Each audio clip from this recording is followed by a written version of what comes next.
I've never met anyone like Forrest Gump in a movie before, and for that matter I've never seen a movie quite like Forrest Gump. Any attempt to describe him will risk making the movie seem more conventional than it is, but let me try. It's a comedy, I guess. Or maybe a drama. Or a dream. The screenplay by Eric Roth has the complexity of modern fiction, not the formulas of modern movies. Its hero, played by Tom Hanks, is a thoroughly decent man with an IQ of 75, who manages between the 1950s and the 1980s to become involved in every major event in American history. And he survives them all with only honesty and niceness as his shields. And yet this is not a heartwarming story about a mentally retarded man. That cubbyhole is much too small and limiting for Forrest Gump. The movie is more of a meditation on our times, as seen through the eyes of a man who lacks cynicism and takes things for exactly what they are. Watch him carefully and you will understand why some people are criticized for being too clever by half. Forrest is clever by just exactly enough.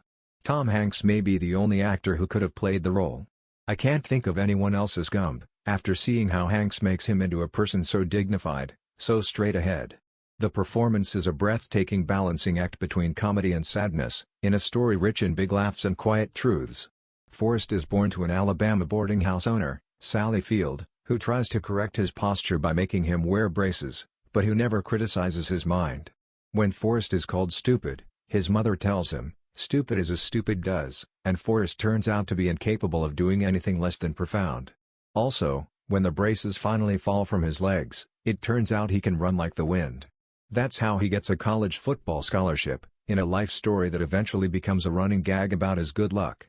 Gump the football hero becomes Gump the Medal of Honor winner in Vietnam, and then Gump the ping pong champion, Gump the shrimp boat captain, Gump the millionaire stockholder. He gets shares in a new fruit company named Apple Computer, and Gump the man who runs across America and then retraces his steps.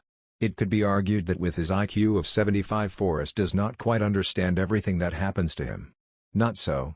He understands everything he needs to know, and the rest, the movie suggests, is just surplus. He even understands everything that's important about love, although Jenny, the girl he falls in love with in grade school and never falls out of love with, tells him, "Forrest, you don't know what love is." She is a stripper by that time. The movie is ingenious in taking Forrest on his tour of recent American history. The director, Robert Zemeckis, is experienced with the magic that special effects can do. His credits include the Back to the Future movies and Who Framed Roger Rabbit, and here he uses computerized visual legerdemain to place Gump in historic situations with actual people. Forrest stands next to the schoolhouse door with George Wallace, he teaches Elvis how to swivel his hips, he visits the White House 3 times, he's on the Dick Cavett Show with John Lennon, and in a sequence that will have you rubbing your eyes with its realism, he addresses a Vietnam-era peace rally on the Mall in Washington. Special effects are also used in creating the character of Forrest's Vietnam friend Lieutenant Dan, Gary Sinise, a Ron Kovic type who quite convincingly loses his legs.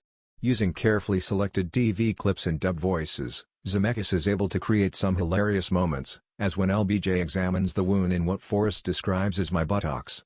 And the biggest laugh in the movie comes after Nixon inquires where Forrest is staying in Washington, and then recommends the Watergate.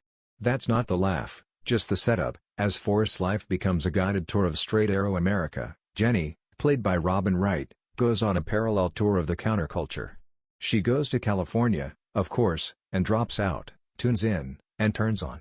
She's into psychedelics and flower power, anti-war rallies and love-ins, drugs and needles. Eventually it becomes clear that between them Forrest and Jenny have covered all of the landmarks of our recent cultural history, and the accommodation they arrive at in the end is like a dream of reconciliation for our society. What a magical movie.